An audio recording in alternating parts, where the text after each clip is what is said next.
លោកទាំងឡាយត្រូវគិតថាក្នុងនាមយើងជាធម្មជាតិមានជីវិតយើងត្រូវមានតួនាទីថែរក្សាធម្មជាតិដែលមានជីវិតដូចគ្នាយើងត្រូវតែខ្នះខ្នែងយើងត្រូវតែមានការប្រុងប្រយ័ត្នណាយើងត្រូវតែហួងហែងគ្រប់ពេលវេលាទាំងអស់ចំពោះធម្មជាតិដែលមានជីវិតដូចគ្នានេះតែបើខុសពីធម្មជាតិយើងមិនត្រូវហួងហែងទេដូចជាសម្បត្តិអនត្តាទាំងឡាយពីព្រោះសម្បត្តិអនត្តាទាំងឡាយនោះវាអត់ចេះមានទុក្ខវាមិនអាចស្លាប់ដោយធម្មជាតិដែលមានជីវិតនេះទេធម្មជាតិដែលមានជីវិតគេកំណត់ឲ្យយើងមានអាយុពី100ទៅដល់100ឆ្នាំអញ្ចឹងធម្មជាតិដទៃដូចគ្នានេះត្រូវតែមានភាពហួងហែងភាពទទួលខុសត្រូវក្នុងការថែរក្សាធម្មជាតិដូចគ្នាមិនត្រូវមានការប្រមាថរើសអើងគ្នាញុះញង់ទម្លាក់កំហុស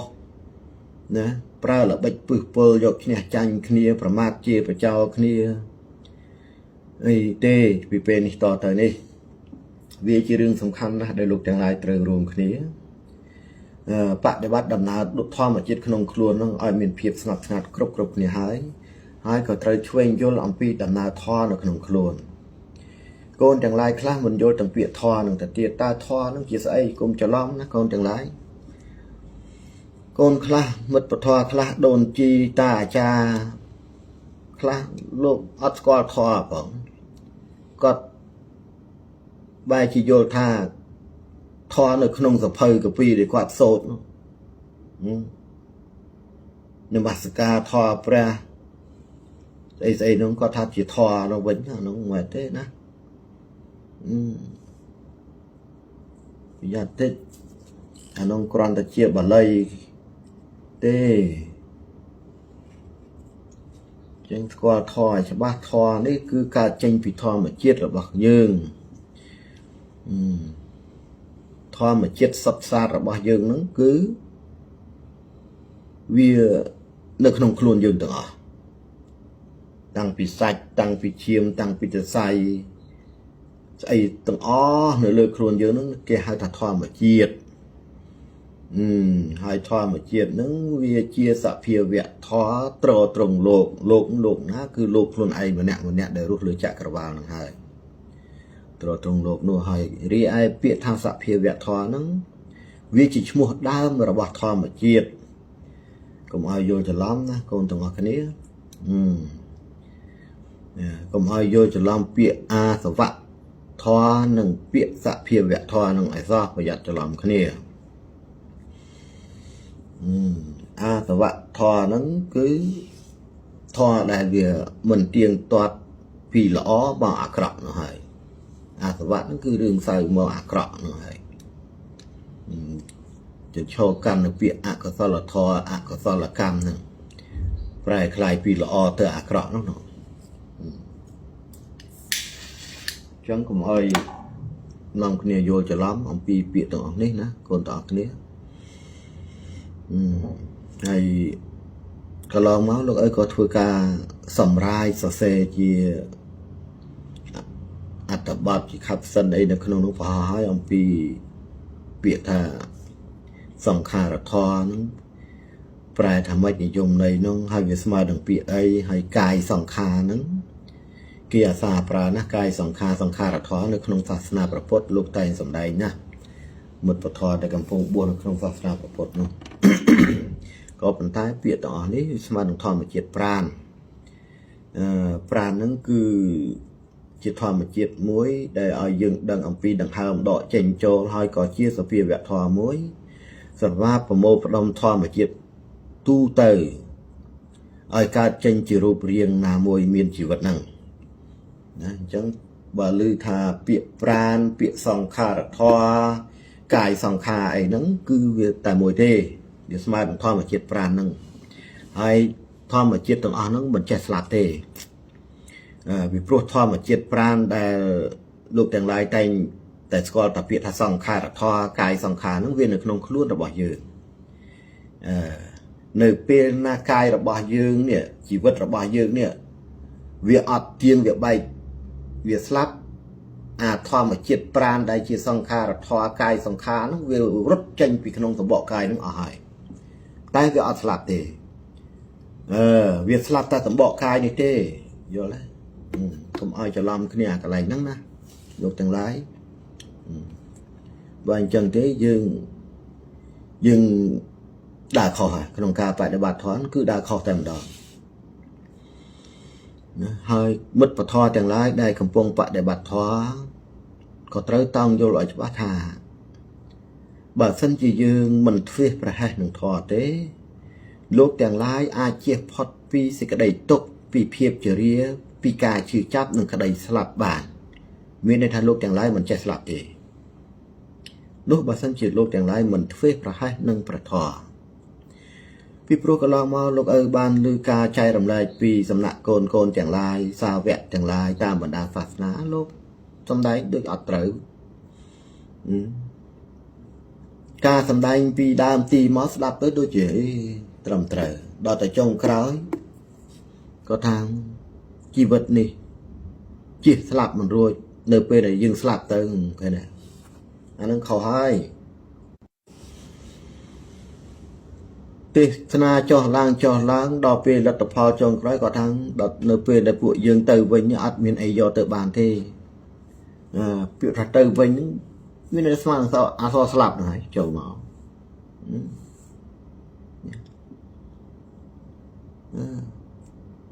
អញ្ចឹងកុំឲ្យនាំគ្នាចូលយល់ច្រឡំទន្ទឹមនឹងយើងវិលត្រឡប់ទៅវិញពីមនុស្សទៅ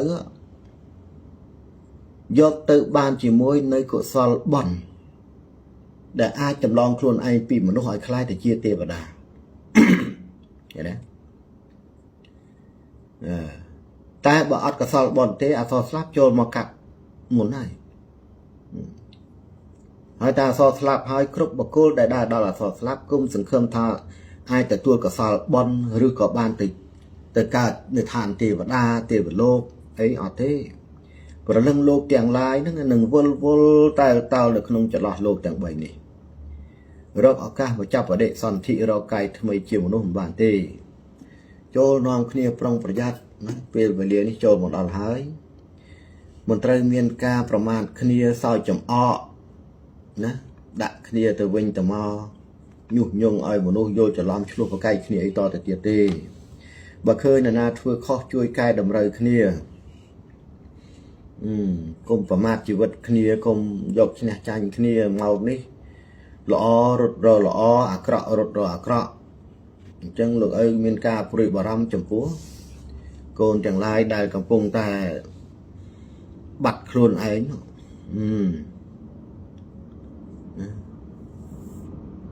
ប្រយ័ត្នឲ្យមែនតើភ្ញាក់ឡើងទាំងអស់គ្នា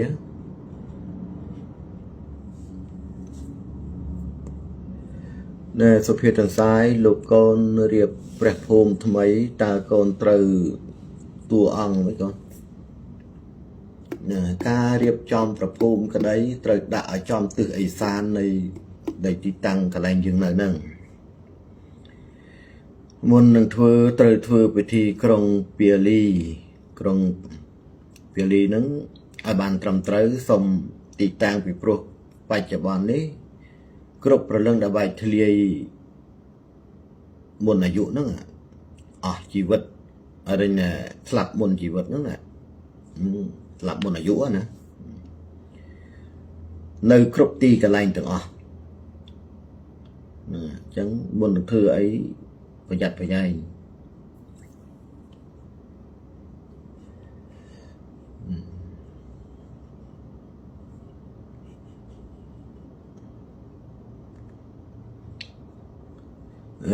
សៀមសតហើយរាល់ថ្ងៃចៅកំពុងយកដីកាលោកឪទៅចែករំលែកដល់ក្រុមគ្រួសារនិងមិត្តភ័ក្តិ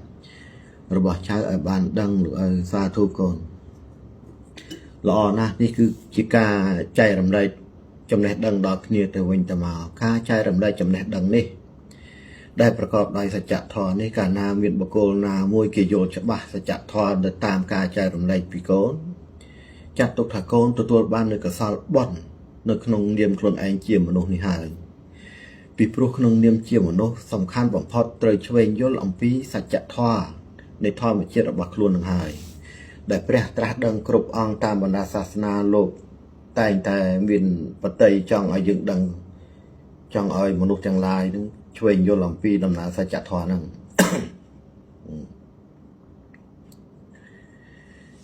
อดอเรลูกโกนทลอบลือ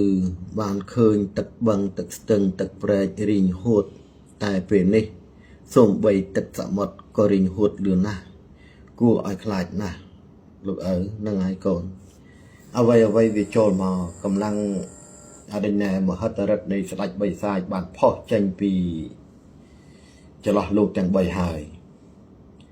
จำนวนนี้ลูกช่องไอโกนจังไรเมื่อปทออมปูมินหรือยืดตาเบียนกาปรองประหยัดกาปรองประหยัดนี่จับไปทั้งไงที่ดับใบไข่แจกนี่เราโหดดับทั้งไงที่ดับผมมวยดับผมเปิลนั่นแหละchiaจำนวนมวยได้ตรึปรองประหยัดโกนจังไรได้เมียนตีลำเลยสนะเลยตีกระไรได้ขบุกปูเมตาคมได้ลงหลวกคลังเพไกรโลเมียนเรื่องการล้างได้มันดังคลวนนะพรัวแต่ยังขบวกเพรถจอกรถมันตอนได้ประหยัดติดยิ่งจังนิเยรวมในขนมขายจ่ายนี่เติมปรองประหยัดจังพวกโกดเมียนตีลำเลยขบวกปูในตามคอนโดตีขบวกปูดอกจวนปลมใบจวนไอ้ประหยัดประหยัดพ้องนะคนเด็กยกไอ้มือประหยัดประหยัดมือทางเงือบคุยล่างเหียงวัลมกไอ้กลมเกิดทักลุ่นไอ้หนึ่งอย่างนายอย่างในประหยัดประหยัดรุดเรียจบหมอคราวจบหมอไอ้ตัดใบซ้ายกำปงใจบังหันมาหัดแต่รัดกิทาพันได้ประสิทธิ์ปีนะคนประหยัดประหยัดให้เรื่องตัวอ่อนนี่วิการล้างได้สาการวมกระดมขณีได้สเพียร์ทอดมาจิตบอลลูกจังลายหนึ่งให้มังกรล้างได้เยอะเหมือนบ้านดังคล้วนไอทาไว้เด็กคล้วนกำปงทเวรอทั้งไงนี่กำปงทเวเรื่องอะก็สลักกรรมหรือก็สลักกรรมอย่างนี้จำนวนหนึ่งให้ได้ลูกบอกว่ามันดังทัดเตอประโยชน์โกนจังลายเอาโยนแบบหน้าปีโปรโกนจังไรมีนจำเรือจืดเจ็บบ้านดอราบนับในจังกูระบักล้วนมือเคยเอาไว้ในมือมือเคยลูกจังไรมือมันเชื้อมันเชื้อนังให้ได้การถัดเฟบประให้นังดำนาสัจจะถออัดกำบังนี่นะจังเต้ประหยัดประหยัดเอาเหมือนเต้นโกนตัวออกนี้ลูกบ้านตรมตามากาใจดำไรเต้กาปะเดบัดเวทัดหรือโกนจังไรครบนี่ให้ทีเนี่ยจับดามอนุวัตไอ้คลุนไอปีระน้อยลูกการณาดอลเวลีนี้สราบแต่เวียนปัญหาอ้อยผีบะจัดได้เกตะวันน่าหายเอาไว้เวจมเราครบสัจเรื่องเวียกำปงรถหมอกครบดันดับทอมเจ็ดระบอบยังหายคนตระช่วยโยเรียนตามด้านอัมพีปฏิกรรมต่างหลายนี่ไอ้บ้านฉบับล้อนะตูโสดาจันลูกคนสมสัวเตจเมียนมนุษย์ไสรเหมือนเนี้ยเมียนอาสนะทองนะสดแต่โดง730สะทอดโดงเปรสมาธิมันดองเวียนเกโจรุกวาดมนุษย์จีปลอกเปรคลาบในกอดมือคืนขมอยเปรียชีวิตนาเวียนกูสระกอในจิตกอดดังแต่ใบบะปลอดหายโจจำรานก่อนนุคือการเคารพแต่เลยจุ่มเนื้อได้กอดมันดังทาอาสนะได้กอดเมียนนี่กงปงแต่จิงจำเปรียจิงจำใบซาจิงจำประลังอโศรกายจังไรในขนมเตะระบกอดเทลูกมันดังถัดฟื้นกายใจดำได้อัมปีสัจทอนี่พวกกอดต้องออกขึ้นบ้านโยดได้ระเบียบนาเต้ปีโปรในขนมดำนาทอมาเจียระบกอดเตียงผมเปิลโนเวียปูเป็นจะได้เพียบหังซาเพียบพวงให้เพียบรมเจือบรมจั่วเพียบต่างคลุนไอเจเนียคลังนามุ้ยในเลือทานกันดาดิได้บนบ้านดังอัมปีระเบียบในการเคารพระบกอดนั้นเคารพพระพุทธประกอดอาทิเตพุทธประกอดเทวดาพุทธประกอดหรือก็กำปงใต้เคารพประลังกสรกรรมจังไรเทจังตรึ ប្រុងប្រយ័ត្នលោកឪមិនដឹងថាជួយគាត់បែបណាទេហើយមនុស្សប្រភេទនោះជីវិតរបស់គាត់មិននៅថិតថេរទេបន្តិចទៀតឥទ្ធិពលនៃស្ដេចបិសាចធំគេកំពុងត្រូវការបុគ្គលមនុស្សលោកដែលកំពុងតែធ្វើនៅទង្វើបែបនោះដើម្បីទៅដឹកនាំប្រលឹងដែលស្លាប់ជាច្រើនហ្នឹងប៉ុន្តែទោះបីជាលោកឪសំដែងបែបនេះក៏ពួកគាត់មិនជឿទេពេលខ្លះគាត់ស្ដាប់ឮហើយគាត់បែរជាខឹងលោកឪទៀតក៏មិនដឹងដែរប៉ុន្តែមិនអីទេលោកទាំងឡាយអាចខឹងមកលោកឪនេះបានណាខឹងអីខឹងទៅក៏ប៉ុន្តែពិចារណាខ្លួនឯងផងថាអ្វីដែលលោកឪកំពុងធ្វើការចែករំលែកនេះចង់បានអ្វីពីលោកទាំងឡាយមិនចង់បានអីទេគឺចង់ឲ្យលោកទាំងឡាយដើរនៅលើផ្លូវមួយដែលត្រឹមត្រូវពិតប្រាកដវាមិនមែនខ្លាំងប្រកែអីនឹងបាយសីសធរដូងចូលរូបសន្ធិដ្ឋនោះទេការត្រាស់ដឹងគឺដឹងចេញពីធម្មជាតិទាំង7ដ៏បរិសុទ្ធរបស់យើងនេះឯងមិនមែនពឹងផ្អែកទៅលើប្រលឹងណាមកចូលរូបមកកេះប្រាប់ថាតិចទៀតឯងឃ្លានបាយតិចទៀតឯងសោចហើយតិចទៀតអានេះចេះនោះចុយណាមិនមែនទេគឺដឹងតាមសភាវៈធម្មជាតិទាំង7ដ៏បរិសុទ្ធរបស់យើងដែលមានធម្មជាតិវិញ្ញាណធម្មជាតិដួងចិត្តធម្មជាតិបញ្ញាធម្មជាតិសញ្ញាធម្មជាតិប្រាណធម្មជាតិចេតភូតនិងកាយខាងក្រៅរបស់យើងហ្នឹងកាលណាធម្មជាតិទាំង7ប្រមូលផ្ដុំឲ្យខ្លាចជាធម្មជាតិដែលបរិសុទ្ធម៉ត់ងងមានសិលខ្ជាប់ខ្ជួនខ្មាស់អៀនអំពើបាបអំពើអបលៈស្គាល់ខុសស្គាល់ត្រូវគោរពឪពុកម្ដាយគោរពគុណនោះហើយយើងនឹងកើននៅបញ្ញាមួយដែលគេថាបញ្ញាទឹកនោះដឹងនៅរឿងអត្តកម្បាំងទាំងឡាយដែលពាក់ព័ន្ធនឹងអកុសលធម៌ទាំងឡាយដែលបែកធ្លាយចេញពីសម្បកកាយរបស់មនុស្សហ្នឹងនេះសំខាន់ណាស់ណែអិនបុរិតលោកឪចម្រើនគាថាអ្វីដែរសម្រាប់ការពារគ្រោះរំជួយដីកូនហើយអាការៈទាំងឡាយលោកឪបានធ្វើការចែករំលែកទៅដល់កូនទាំងអស់គ្នាហើយព្យាយាមបរិកម្មព្រះអក្ខរៈទាំង33និងអាការៈទាំង33ឲ្យជាប់នឹងសូត្រការពារខ្លួននៅវិជាព្រះនរាយសម្ដែងរិទ្ធនិងព្រះនរាយផ្ចាញ់មាហើយការប្រើវិជាសូត្រនេះគឺមិនមានសេចក្តីប្រាថ្នាចង់ឲ្យសភាវៈប្រលឹងណាមួយអន្តរាយដោយសារខ្លួនទេគឺបរិកម្មភាវនាធ្វើម៉េចមើលឃើញតែនាមព្រះគ្រប់អង្គដែលលោកឪបានធ្វើការចែករំលែកពីព្រោះគាថាដែលលោកឪឲ្យនោះគឺសុទ្ធតែជានាមព្រះដែលបានត្រាស់ដឹងទាំង56អង្គនោះហើយហ្នឹងហើយអញ្ចឹងការបដិបត្តិធម៌នេះត្រូវមានចិត្តស្ងប់ស្ងាត់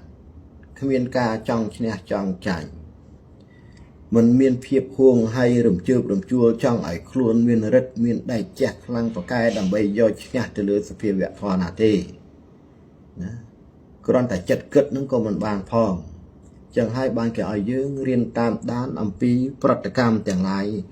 របស់ខ្លួនហ្នឹងឲ្យបានច្បាស់នៅក្នុងខ្លួនយើងវាមានសភាវៈធម៌ពីរមួយកុសលធម៌មួយទៀតអកុសលធម៌អកុសលធម៌សំដៅទៅលើព្រលឹងចេតសិក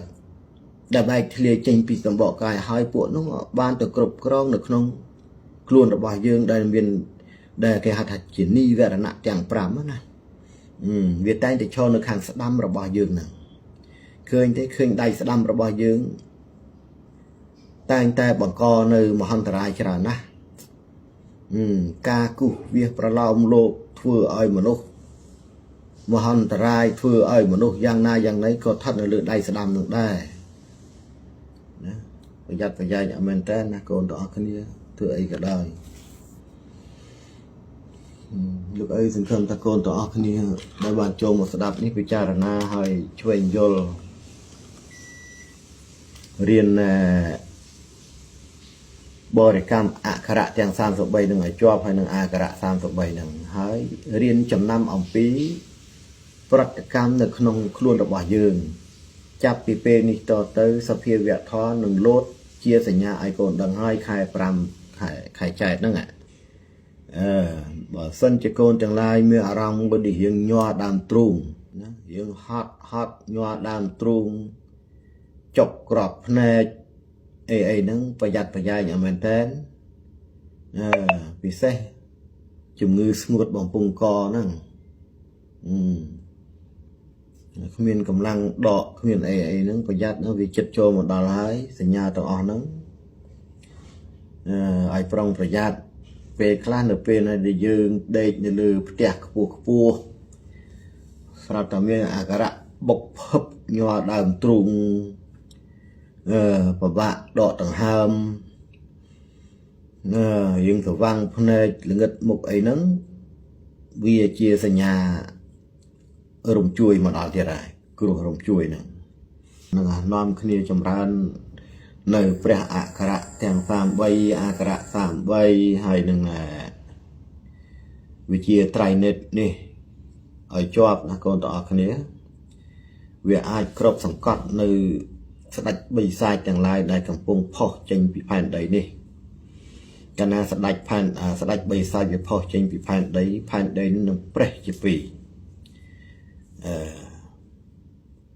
តែប្រេះជាពីរហើយគ្រប់ទីកន្លែងហ្នឹងវាកើតជាគ្រោះរំជួយដីហើយអញ្ចឹងមានតែយើងទាំងអស់គ្នាទេដែលដឹងថាត្រូវធ្វើបែបណាវិជាត្រៃនេតសង្ហេគឺជាវិជាមួយសង្កត់នៅឥទ្ធិពលអាក្រក់ទាំងឡាយដែលបង្កឡើងដោយអកុសលកម្មនោះឃើញទេព្យាយាមបរិកម្មភាវនាវិជាត្រៃនេតសង្ហេសតនិគេបញ្ចពិស្នុនមេវចចតុទេវាឆវសរិជាបញ្ចឥន្ទ្រានវៈមេចឯកយខនវៈទេវាបញ្ចព្រមាសហំបតីទ្វេរិជាអដ្ឋអរហន្តាអអាអ៊ីអ៊ីឧអ៊ូអឺរឹលឺអៃអៅបញ្ចពុទ្ធាអ្នកមាមិហាបរិកម្មព្រះគាថានេះឲ្យបាន108ចប់ដោយសម្រួមធម្មជាតិទាំងអស់នៅក្នុងខ្លួនហ្នឹងមកផ្ដោតមើលនៅនាងព្រះដែលកំពុងសូត្រហ្នឹងនោះអធិពលអកុសលកម្មទាំងឡាយដែលកំពុងបង្ហាញមហិទ្ធិឫទ្ធិហ្នឹងវានឹងទ្រូងចុះដោយសារចាញ់អធិពលនៃព្រះគាថាដែលយើងបានសូត្រហ្នឹងហើយមុននឹងសូត្រនឹងត្រូវនាំគ្នាស្រូបដង្ហើមចូលស្រែកអូម3ដងពីព្រោះអូមគឺជាកម្លាំងសិលធម្មជាតិដែលកើតចេញពីខ្យល់កលៈបៈកើតចេញពីធម្មជាតិប្រាណដ៏បរិសុទ្ធនៅពេលណាដែលយើងស្រែកអូមត្រូវប្រមូលផ្ដុំធម្មជាតិទាំងឡាយឲ្យមានភាពស្ងប់ស្ងាត់គ្មានការចង់ឈ្នះគ្មានការអីទាំងអស់ឃើញទេធ្វើតាមលោកឪប្រាប់ទៅអ្វីនឹងបានសុខជាយាមសម្អាតធម្មជាតិទាំង7របស់ខ្លួនជាយាមប្រើក្រសែភ្នែកសម្លឹងគ្នាជាមិត្តជាសាច់ជាឈាមចាប់ពីពេលនេះតទៅហើយឥឡូវមនុស្សមិនព្រមនាំគ្នាយកដីកាលោកឪនេះទៅប្រតិបត្តិតាមទេថ្ងៃនេះ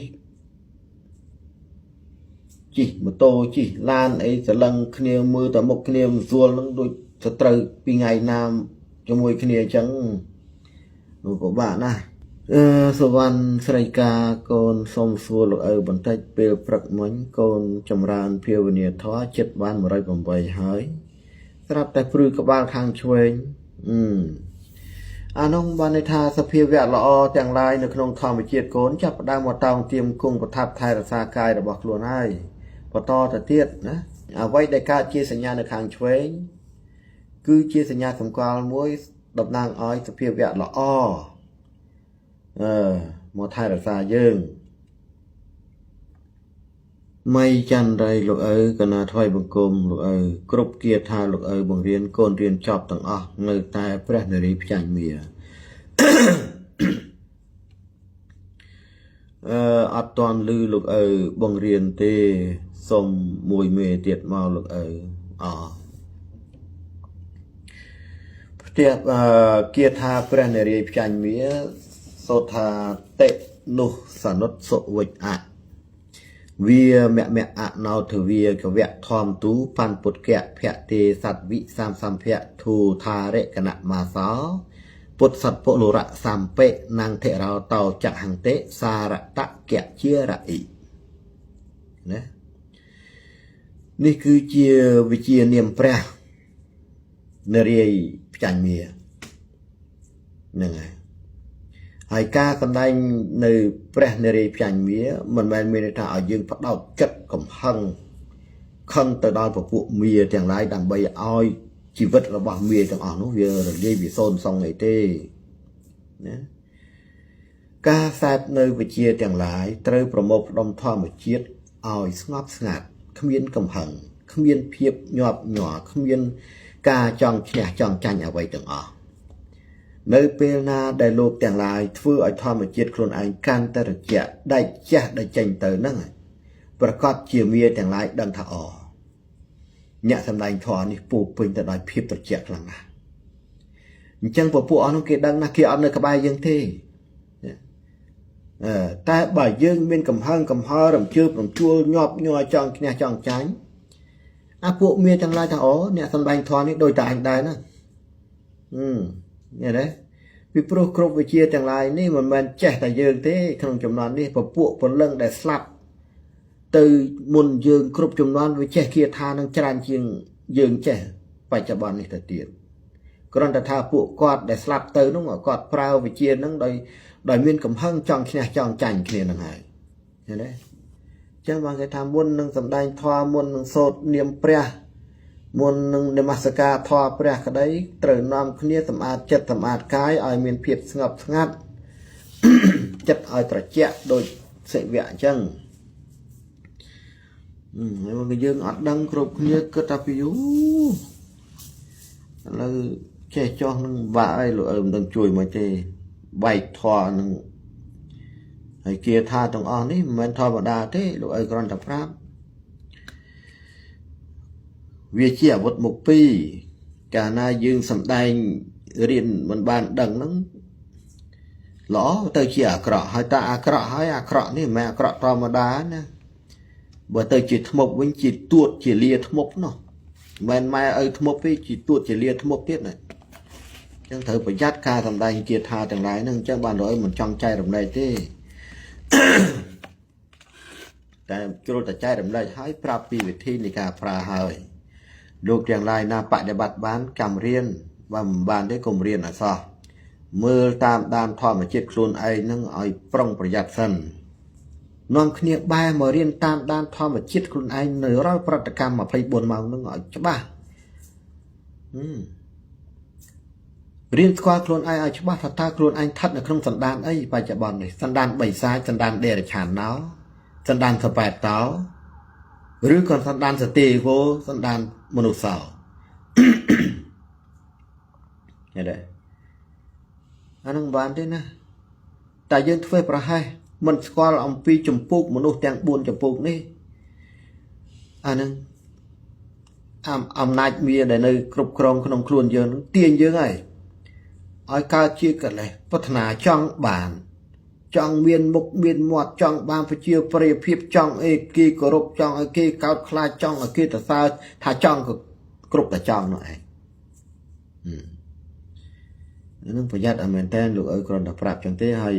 សម្ដែងនេះមិនមែនមានន័យថាលោកតានេះមើលងាយមនុស្សទាំងអស់សុទ្ធតែបីសាយសុទ្ធតែខ្មោចសុទ្ធតែព្រាយអីទេសម្ដែងនេះគ្រាន់តែឲ្យដឹងរៀនស្គាល់ពីទង្វើរបស់ខ្លួនបើទង្វើរបស់ខ្លួនពោពេញទៅដោយកំហឹងសង្ស័យចំណែនឈ្នានេះប្រមាថទង្វើទាំងអស់នោះវាមិនមែនជាទង្វើរបស់ទេវតានិងព្រះនោះទេពីព្រោះព្រះគ្មានកំហឹងគ្មានគំនុំគ្មានចេះខឹងគ្មានចង់ឈ្នះចង់ចាញ់ទៅជនទាំងឡាយណាទេលោកយកទឹកអម្រឹតមកប្រើដោយភាពត្រជាក់យកគុណធម៌មកប្រើដោយភាពត្រជាក់ឃើញទេ ហើយកាលណាយើងមានកំហឹងមានកំហល់យើងត្រូវស្គាល់ខ្លួនយើងថាអញមិនមែនមនុស្សសទេវមនុស្សសោទេអញមនុស្សដេរឆានណោមនុស្សដែលមាន3សាច់ក្នុងខ្លួនហើយអញជាមនុស្សសប៉ែតតើព្រោះអញឥឡូវដូចមានកំណត់គិតឲ្យចង់ឈ្នះចង់ចាញ់ដូចប្រល្បិចធ្វើបាបអាណាមួយហើយនេះបើសិនជាមានកំណត់អញ្ចឹងបានតែយើងត្រូវស្គាល់ខ្លួនយើងថាយើងមិនមែនមនុស្សល្អទៀតទេយើងកំពុង3សាច់គ្រប់គ្រងហើយលោកឪសំដែងហ្នឹងគឺសំដែងចង់ឲ្យលោកទាំងឡាយដឹងរឿងអញ្ចឹងតែចង់ឲ្យស្គាល់ខ្លួនឯងហ្នឹងមិនមែនមានន័យថាលោកឲ្យទៅប្រមាថកូនទាំងឡាយសិតតែ3សាច់សិតតែស្អីទេពីព្រោះបច្ចុប្បន្ននេះយើងទាំងអស់គ្នានេះសម្លឹងមើលទាំងប្រុសទាំងស្រីរូបកាយមនុស្សទេប៉ុន្តែយើងអត់ដឹងថានៅក្នុងខ្លួនយើងសិតតែមិនមនុស្សទេណាយើងអត់ដឹងហើយដើម្បីឲ្យដឹងថាមិនមនុស្សទៅញាស់តាមមិនតិចទៅដឹងហ่ะមនុស្សឬមិនមនុស្សទេវតាឬក៏បិសាចដឹងហ่ะញាស់តាមតិចទៅដឹងហើយចេញមកលើហ្នឹងតែចេញមកចឹងហើយអាហ្នឹងសិតតែមិនមែនហើយចឹងបានក្នុងធម៌ព្រះគេឲ្យស្គាល់អំពីចម្ពោះមនុស្សទាំង4ចម្ពោះហ្នឹងមនុស្សទេវវាផ្ដើមចេញពីទង្វើបែបណាដែលគេកំណត់សម្គាល់ថាមនុស្សនេះមនុស្សទេវអញ្ចឹងតាល្អគ្រប់10ទាំងអស់ចេះជួយយកអាសាចេះថែរក្សាធម្មជាតិចេះភ័យខ្លាចគ្មានកំហឹងគ្មានកំហល់គ្មានការប្រមាថឃើញទេដូចមនុស្សសោអញ្ចឹងទោះបីគេធ្វើបាបគេតម្លាក់កំហុសលើមិនហ៊ានតបតទេបានតែត្រឹមលើកមួយរៀងដៃ10សំពះគេខ្ញុំសុំទោសខ្ញុំអត់ដឹងអីទេកុំធ្វើបាបខ្ញុំបើគេដាក់ទៅក៏ទឹកភ្នែកចឹងទៅអានោះមនុស្សសោហ្នឹងឃើញទេវាលើកឡើងតែមនុស្សដេរឆានណោនឹងមនុស្សសប៉ែតោទេដែលតែតឹងទឹះនិយាយភាសាមនុស្សស្ដាប់ភាសាមនុស្សបានអានោះពិបាកមែនតើហើយភ្នែកក៏មិនមែនភ្នែកមនុស្សដែរសិតតែភ្នែកឡានភ្នែកម៉ូតូទាំងអស់មនុស្សប្រភេទហ្នឹងអញ្ចឹងលើឲ្យសំដែងនេះមិនមែនចោតកូនទាំងឡាយនឹងសិតតែជាបីសាយសិតតែខ្មោចសិតតែព្រាយទេណាហើយអាខ្មោចព្រាយនឹងពាក្យថាខ្មោចពាក្យថាព្រាយពាក្យថាបីសាយនឹងឈ្មោះរបស់វារួមគ្នាចូលមកគេហៅថាចេតសិកហ្នឹងហើយអាចេតសិកវាคล้ายពីពាក្យមួយគេហៅថាចេតភូតឲ្យស្គាល់ច្បាស់ពីពាក្យមួយហ្នឹងលូលីនណាលោកឪតើប្រាសាទកោះកេរនោះជាប្រាសាទធម្មជាតិទាំង7មែនបើអាហ្នឹងឯងជាប្រាសាទតំណាងឲ្យធម្មជាតិទាំង7របស់ព្រះនាងគ្រប់លក្ខដែលជាបុត្រស្ដេចដំរីសនោះអញ្ចឹងទេព្រះនាងគ្រប់លក្ខនោះនៅពេលដែលគាត់សម្រេចនៅឫទ្ធិដៃជះរបស់លោកត្រូវទៅសុំពរសុំដៃជះពីព្រោះទីកន្លែងដែលគេបដិស្ថានប្រាសាទមួយវាសិតតែមានការប្រស្រ័យតាក់ទងគ្នាជាមួយនឹងដំណើរធម្មជាតិរបស់មនុស្សគ្រប់រូបនឹងហើយគេមិនមែនចេះតែធ្វើទេកូនគេដឹងថាណែកន្លែងទីតាំងដីហ្នឹងជំរឿចុះទៅហ្នឹងវាកម្លាំងសិលខាងក្នុងវារត់ប្រស្រ័យតាក់ទងគ្នាទៅប្រាសាទណាខ្លះប្រាសាទមួយធ្វើចេញឡើងគឺតំណាងឲ្យរូបរាងនៃតួអង្គរបស់មនុស្សខាងក្រៅហ្នឹងជើងនៅប្រាសាទណាជើងឆ្វេងនៅប្រាសាទណាជើងស្ដាំនៅប្រាសាទណាផ្ចិតរបស់មនុស្សនៅប្រាសាទណាកកនៅប្រាសាទណាក្បាលនៅប្រាសាទណាមកុដនៅប្រាសាទណាដៃឆ្វេងនៅប្រាសាទណាដៃស្ដាំនៅប្រាសាទណាព្រះខាត់នៅប្រាសាទណាគឺសិតតែមានតំណាងទាំងអស់គេមិនមែនចេះតែធ្វើទេចឹងទេសង្ឃឹមតកូនទាំងអស់គ្នារៀនឆ្វេងយល់អំពីអ្វីដែលខ្លួនកំពុងមានហ្នឹងយើងរស់នៅក្នុងប្រទេសដែលអច្ឆរិយៈហើយយើងអត់ដឹងថាខ្លួនឯងកំពុងមានស្អីទេរាល់ថ្ងៃនេះហើយអ្នកបដិបត្តិធម៌ក៏ត្រូវដើរទៅតាមជំហានហ្នឹងជំហានចក្រវាលហ្នឹងឲ្យបានច្បាស់បើដើរមិនទាន់ដើរតាមជំហានចក្រវាលហ្នឹងទេគុំសង្ឃឹមថាអាចត្រាស់ដឹងនៅសច្ចធម៌ត្រាស់ដឹងនៅរឿងស្អីនោះជឿលោកឪសក់សមិនជឿលោកឪក៏មិនហ៊ានថាទេប៉ុន្តែគ្រប់ព្រះដែលត្រាស់ដឹងលោកត្រូវតែដើរតាមជំហានចក្រវាលហ្នឹងដើរស្ទប់ចក្រវាលហើយបានមកគង់នៅចំណុចកណ្ដាលផុសឡើងតែម្ដងត្រាស់ដឹងតែម្ដងអានោះឲ្យយល់អញ្ចឹងណាកូនទាំងអស់គ្នាហើយជឿលោកឪឬក៏មិនជឿលោកឪមិនហ៊ានបខំឲ្យជឿទេ à